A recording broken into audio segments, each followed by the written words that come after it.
You can organize your tasks into logical groupings called folders. To start with, you have two special folders: Inbox for tasks that are assigned to you by someone else, and the CC box for tasks that someone has CC'd you on. Your account also comes with a default folder for you to start making tasks in.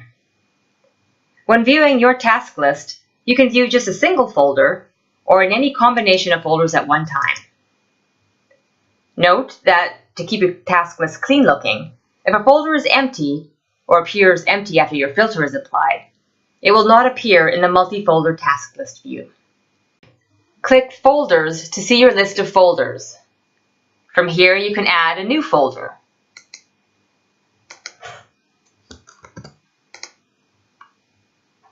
And use the folder menu to rename, retire, archive, transfer, add managers, or delete the folder.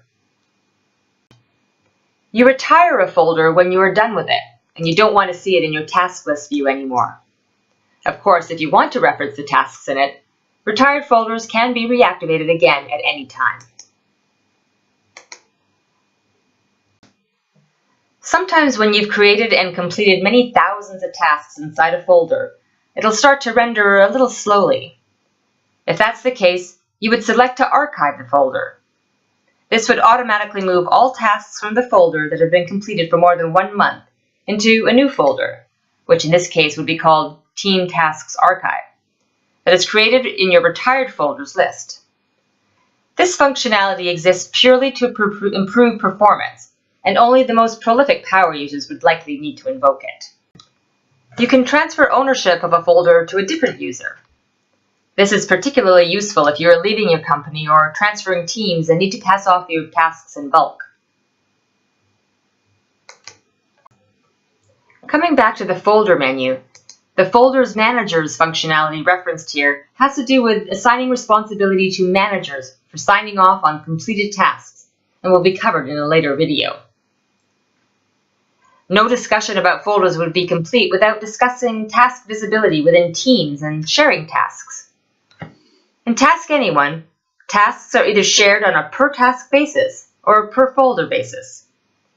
Per-task sharing is accomplished by assigning or CCing a task to someone. If you do this for a task that is in a folder that has not been shared with them, then the task will appear in their inbox or CC box.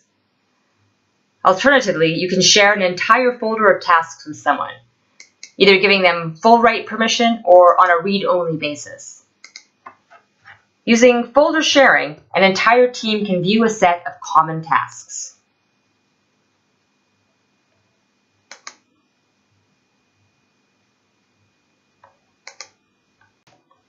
If you want a folder to be visible to someone who does not use TaskAnyone, like a client or a customer, you can turn it into a public folder.